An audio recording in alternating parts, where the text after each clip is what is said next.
ലഹരിക്കെതിരായ പോരാട്ടം നിയമപാലകരുടെ മാത്രം ചുമതലയാണ്. പുതിയ തലമുറ വലിയ അപകടത്തിലേക്ക് നീങ്ങുമ്പോൾ നമുക്ക് ഓരോരുത്തർക്കും സാമൂഹ്യ ഉത്തരവാദിത്തമുണ്ട്. ഇത് തെളിയിക്കുന്നൊരു സംഭവം കഴിഞ്ഞ ദിവസം മൂവാറ്റുപുഴയിലുണ്ടായി.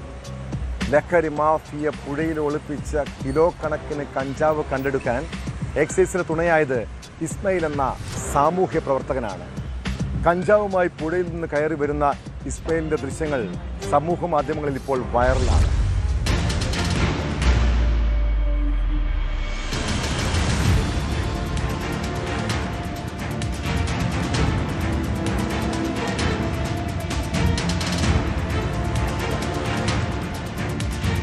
ഇതര സംസ്ഥാന തൊഴിലാളികളുടെ കഞ്ചാവ് കച്ചവടത്തിന് ഇപ്പോൾ മലയാളികളും കൂട്ടിനുണ്ട്.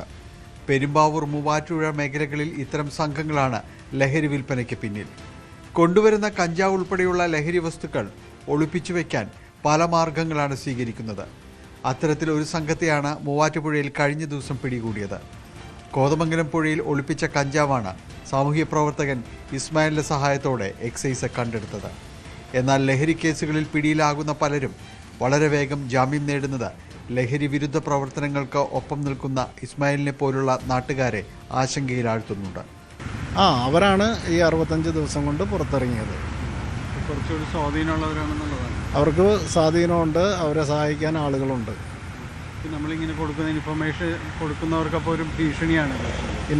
ഭീഷണി പേടിയൊന്നുമില്ല, ഉണ്ടെങ്കിൽ നമ്മൾ ഇതിന് നിൽക്കില്ലല്ലോ. എങ്കിലും സുഹൃത്തുക്കളും കുടുംബക്കാരും ഒക്കെ പറയും സൂക്ഷിക്കണം, അവരിൽ നിന്ന് എന്തെങ്കിലുമൊക്കെ റിയാക്ഷൻ ഉണ്ടാവും എന്ന് പറയാറുണ്ട്. അവരെല്ലാം നാട്ടിൽ തന്നെ ഉള്ളവരാണ്. നിരവധി ലഹരി കേസുകൾ ഈ മേഖലയിൽ റിപ്പോർട്ട് ചെയ്യപ്പെടുന്നുണ്ട്. എങ്കിലും എക്സൈസിനെ വിവരം അറിയിക്കുമ്പോൾ പല പരിമിതികളും പറയാറുണ്ടെന്ന് ഇവർ ചൂണ്ടിക്കാട്ടുന്നു. എക്സൈസിനെ വിളിക്കുമ്പോൾ പോലീസ് പറയാറില്ല. എക്സൈസ് പറയുന്നത് ഞങ്ങൾക്ക് ഒരു മാസത്ത് 4 കേസാണ് ഒരു മാസത്തേക്ക് ടാർഗറ്റ്.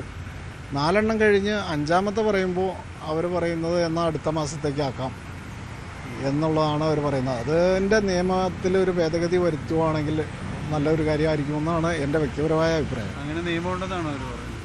അങ്ങനെ നിയമത്തിൻ്റെ കാര്യം പറഞ്ഞില്ല. 4 എണ്ണമാണ് ഞങ്ങൾക്ക് മേലാഫീസർമാരെ ടാർഗറ്റ് തരുന്നത് എന്ന് പറയുന്നുണ്ട്. തൂഫാൻ പോലെ സംസ്ഥാന സർക്കാർ ലഹരി വിരുദ്ധ പരിപാടികൾ ആവിഷ്കരിക്കുമ്പോൾ സമൂഹത്തെ കൂടി ഒപ്പം നിർത്തിയാൽ ലഹരി എന്ന വിപത്തിൻ്റെ വേര് എളുപ്പത്തിൽ അറക്കാം.